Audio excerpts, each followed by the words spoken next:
नमस्कार, मैं हूँ आरती और आप देख रहे हैं हिंदुस्तान मेल न्यूज, जिसमें अब होगी मुद्दों की बात सच के साथ। हाल ही में हुए खरगोन यात्री बस हादसे के बाद बस मालिक और ड्राइवर पर हुई कार्रवाई के बाद मध्य प्रदेश प्राइम रूट बस एसोसिएशन के लोगों ने सरवटे बस स्टैंड स्थित कार्यालय में आज महत्वपूर्ण बैठक आयोजित की, जिसमें मध्य प्रदेश के तमाम शहरों से बस एसोसिएशन के लोग शामिल हुए। ग्रामीणों ने प्रशासन की कार्रवाई को अनुचित बताया। बस ऑपरेटर एसोसिएशन के सचिव सुशील अरोड़ा ने बताया कि खरगोन में यात्री बस हादसा एक दुखद घटनाक्रम रहा, लेकिन प्रशासन द्वारा बस मालिक और ड्राइवर पर अनुचित कार्रवाई की गई। इस तरह की कार्रवाई पहली बार किसी मोटर मालिक पर हुई। यात्री बस ऑपरेटर के लोग इस बैठक में इंदौर सहित खंडवा, बुरहानपुर, खरगोन, बड़वानी, उज्जैन, धार, देवास, सीहोर सहित तमाम शहरों से आए और इस तरह की घटनाओं में प्रशासन की कार्रवाई को लेकर अपनी बात रखी। सुशील अरोड़ा ने बताया कि मध्य प्रदेश के इंदौर शहर से करीब 5000 यात्री बसें विभिन्न शहरों के लिए संचालित होती है। वहीं अन्य राज्यों से आई बसों को मिला ले तो हर दिन 3000 बसों द्वारा यात्रियों को सेवा देती है। समझ में नहीं आता है।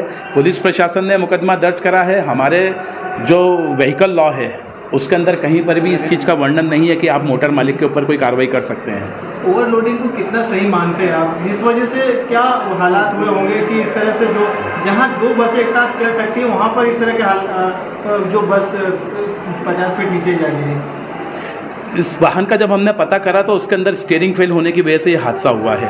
यह हादसा किसी के साथ भी, आज हमारी बस थी, कल को हमारी कार और स्कूटर के साथ में भी हो सकता है कि स्टीयरिंग फेल होने के बाद में वाहन अनियंत्रित हो जाता है। इसके लिए हम आपको ये नहीं कह सकते कि उसके अंदर ड्राइवर का कोई दोष था या मोटर मालिक का कोई दोष था। तो हमारा ऐसा मानना है कि उसके अंदर जो भी ये कार्रवाई प्रशासन द्वारा मोटर मालिक के ऊपर की जा रही है उसको तत्काल प्रभाव से ख़त्म करें, उनको अपराध मुक्त करें। हमारी एकमात्र यही मांग है आज के किस तरह का रुख रहेगा पूरा एसोसिएशन का? हमारा अभी एक ज्ञापन मंडल जाके आईजी साहब से मिलेगा, उनसे ये मांग करेगा कि पुलिस प्रशासन ने जो मुकदमा दर्ज करा है उसको समाप्त किया जाए तथा हमारे मोटर मालिक को अपराध मुक्त किया जाए, उनको रिहा किया जाए और आगे भविष्य में भी किसी मोटर मालिक के ऊपर इस प्रकार की कोई कार्रवाई नहीं होगी।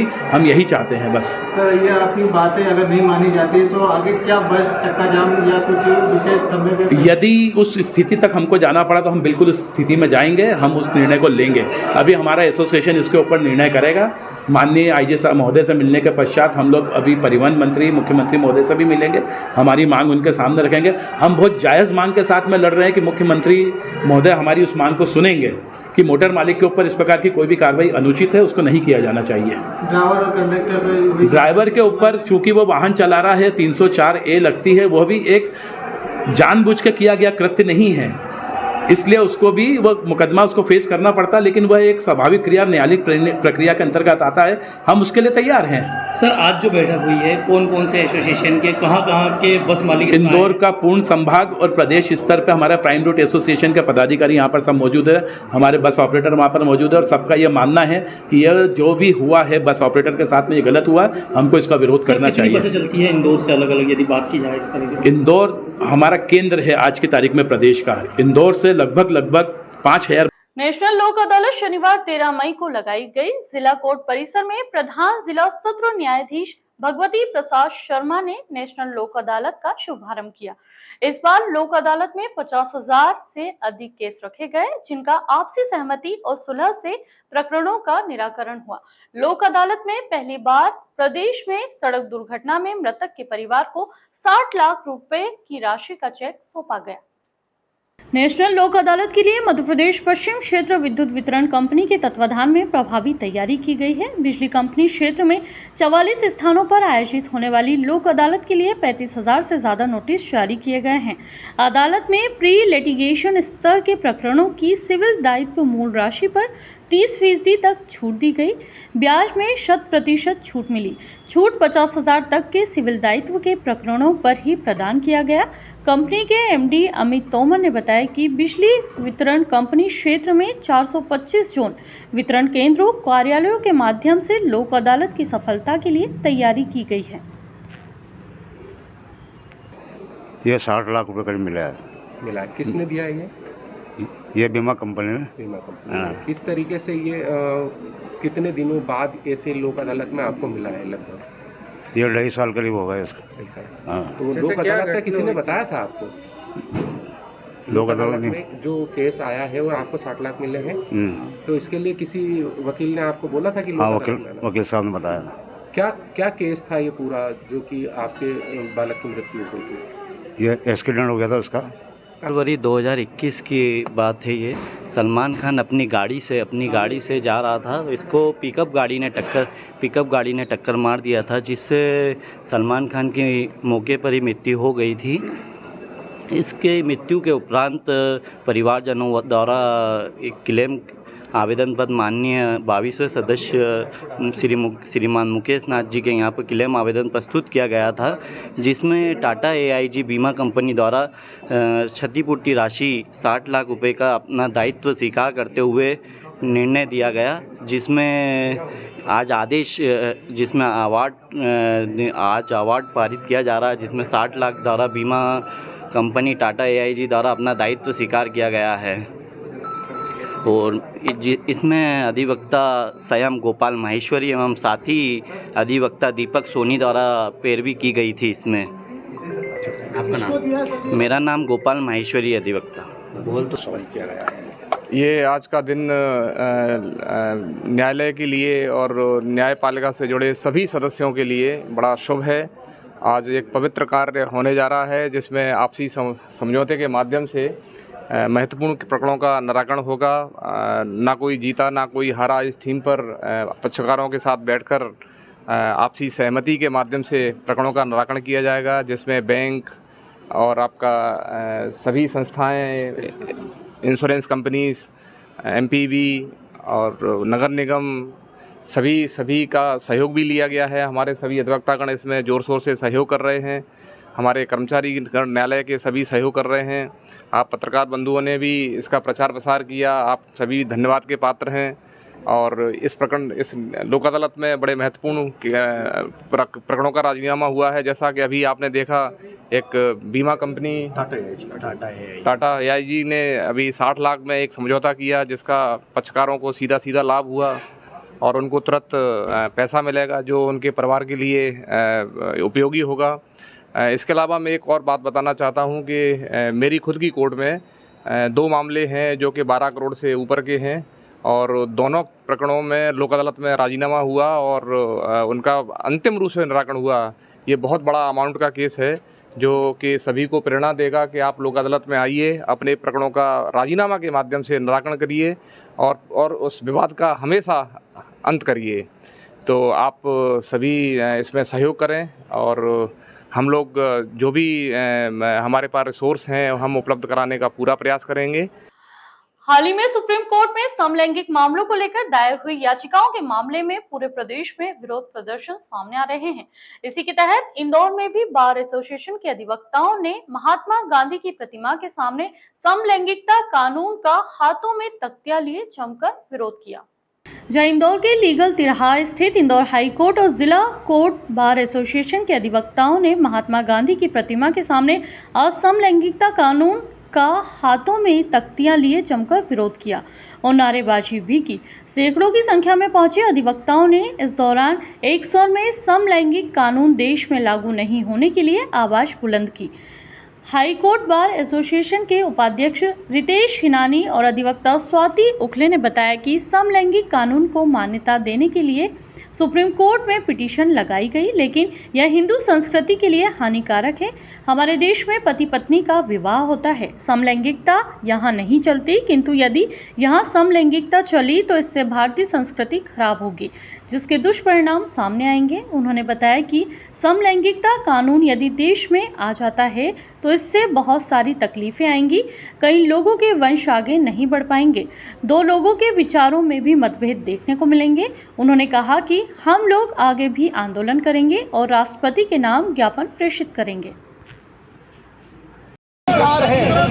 समलैंगिक विवाह मनोविकार है, समलैंगिक विवाह मनोविकार है, समलैंगिक विवाह मनोविकार है, संस्कृति पे प्रहार नहीं सहेगा हिंदुस्तान। बोलो भारत माता की जय हो, जय हो, भारत माता की जय हो, जय हो। क्या कहेंगे सुप्रीम कोर्ट में आर्गुमेंट हुई है लास्ट टाइम, क्या कहेंगे? सुप्रीम कोर्ट का जो एटीट्यूड है वो बहुत ही पाश्चात्य सभ्यता से प्रेरित और प्रभावित लग रहा है और वामपंथी विचारधारा से प्रभावित लग रहा है, क्योंकि हिंदुस्तान में जितने भी धर्म संस्कृतियां हैं किसी में भी समलैंगिक विवाह स्वीकार नहीं है। और दूसरी बात यह है कि ये माननीय सर्वोच्च न्यायालय के न्यायाधिकार क्षेत्राधिकार में नहीं है मामला, कि ये न्यायपालिका के क्षेत्राधिकार से बाहर की बात है। कानून बनाना जो है विधायिका और संसद का काम है, तो ये जुडिशियल एक्टिविज्म के चलते कुछ ऐसे विषय जो न्यायाधिकार से बाहर है वो ये लोग बार बार टच करते हैं, जो हमारी हिंदू संस्कृति सभ्यता का अपमान कहलाता है। और तीसरी बात यह है कि न्यायपालिका को अपना कार्य करना चाहिए। ऐसे कई बंदी हैं, ऐसे कई न्याय से वंचित लोग हैं जो 20-20 साल से जेल में पड़े हुए हैं, उनके मुकदमे सुनने का समय नहीं है। लेकिन एक ऐसा विषय जो मुश्किल से 1% लोगों की समस्या है उसको सुनने के लिए इनके पास बहुत समय है और दिन प्रतिदिन सुनवाई कर रहे हैं। हमारा यही आग्रह है कि ये सब याचिकाएं खारिज होना चाहिए। आपका नाम? स्वाति उखले, अधिवक्ता उच्च न्यायालय। अधिवक्ता काफी संख्या में आज सड़क पर है, क्या मामला है, क्यों प्रदर्शन? ये अधिवक्तागण इसलिए इकट्ठे हुए हैं कि सुप्रीम कोर्ट में समलैंगिक विवाह को मान्यता देने के लिए पिटीशन लगाई गई है, जिसका कि हिंदू समाज और संस्कृति पर एक विशेष प्रभाव पड़ेगा, क्योंकि हमारे हिंदू समाज में पति पत्नी आपस में शादी करते हैं, जबकि वहाँ पे आदमी आदमी से शादी और वो आपस में समलैंगिक विवाह को मान्यता देने के लिए किया जा रहा है, जो हमारी हिंदू संस्कृति को नुकसान पहुँचाएगा। इसलिए हम लोग विरोध कर रहे हैं कि जो हमारी संस्कृति है उसमें किसी प्रकार का सुप्रीम कोर्ट के द्वारा फेरबदल नहीं किया जाए, नहीं तो कई लोगों के वंश नहीं बन पाएंगे, बहुत सारी समस्याएं, वैचारिक मतभेद उत्पन्न हो जाएंगे। इसी के लिए हम लोग आज यहाँ इकट्ठे हुए। सर अभी क्या एक्शन रहेगा, परिणाम भी आना? हम लोगों का ये आंदोलन रहेगा, उसके बाद हम राष्ट्रपति के नाम यहाँ से ज्ञापन भेजेंगे और भविष्य में आगे अगर ऐसा कोई आदेश आता है तो उसका विरोध हम समय समय पर करते रहेंगे। ये अधिवक्तागण कौन से एसोसिएशन के हैं? ये हमारे उच्च न्यायालय अभिभाषक संघ के सदस्यगण हैं, जिला अभिभाषक संघ के सदस्यगण हैं। हम सब लोग आज यहाँ मिलकर मौजूद हुए विरोध करने के लिए। रितेश ईनानी, एडवोकेट, उपाध्यक्ष, उच्च न्यायालय अभिभाषक संघ, इंदौर। मध्य प्रदेश में लगभग 5 महीने बाद विधानसभा चुनाव होने वाले हैं। असदुद्दीन ओवैसी की पार्टी एआईएम भी दमदारी से चुनावी रण में उतरने की तैयारी कर रही है।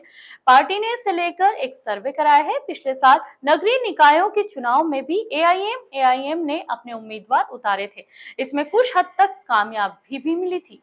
एआईएम ने एमपी की 230 विधानसभा सीटों पर सर्वे कराया है, जहां मुस्लिम वोटर्स ज्यादा है। पार्टी वहां अपने उम्मीदवार उतारना चाह रही है। इनमें से 33 सीटों पर ओवैसी की पार्टी दमदार कैंडिडेट्स की खोजबीन में जुटी है। इन 33 सीटों में से अभी 18 पर बीजेपी और 15 सीटों पर कांग्रेस का कब्जा है। ओवैसी इन सीटों पर मुस्लिम, दलित और अति पिछड़े वोटर्स के सहारे जीत की संभावना देख रही है। एमपी में एआईएम के प्रमुख पदाधिकारी तौकीर अली निजामी ने यह सर्वे उपलब्ध कराया है। उनका दावा है कि एआईएम एक दमदार विकल्प बनकर सामने आएगी। इसी तारतम्य में असदुद्दीन ओवैसी मध्य प्रदेश में होने वाले विधानसभा चुनाव के लिए मुस्लिमों के साथ आदिवासी और दलितों को जोड़ने की रणनीति बना रहे हैं। जैस के अलावा दलित संगठनों और छोटे दलों के साथ मिलकर ओवैसी की पार्टी चुनाव लड़ सकती है। यदि जैस और एआईएम ने मिलकर चुनाव लड़ा तो आदिवासी क्षेत्रों में कांग्रेस को खासा नुकसान हो सकता है। सारे तीर्थ बार बार, गंगा सागर एक बार। 65 वर्ष से अधिक आयु के बुजुर्गों के लिए मध्य प्रदेश में मुख्यमंत्री तीर्थ योजना है। योजना के अंतर्गत पहली बार हवाई जहाज से गंगा सागर की यात्रा कराई जा रही है। 3 जून को खंडवा जिले के 32 चयनित हितग्राही हवाई जहाज से गंगा सागर की तीर्थ यात्रा करने पहुंचेंगे। विगत कई वर्षों से 60 साल से अधिक बुजुर्गों के लिए तीर्थ दर्शन योजना ट्रेन के माध्यम से कराई जा रही है, जिसमें लाखों की संख्या में बुजुर्गों ने इस योजना के अंतर्गत तीर्थ वंदना की है। अब चुनावी साल में मुख्यमंत्री शिवराज सिंह चौहान ने हवाई तीर्थ दर्शन योजना प्रारंभ की है। योजना के अंतर्गत बुलाए गए आवेदनों में पूरे जिले से लगभग 210 बुजुर्गों ने गंगा सागर हवाई यात्रा के लिए आवेदन किए थे। कलेक्टर अनूप कुमार सिंह के निर्देश पर यात्रा नोडल अधिकारी संयुक्त कलेक्टर अंशु चावला ने लॉरी के माध्यम से 32 हितग्राहियों का चयन किया।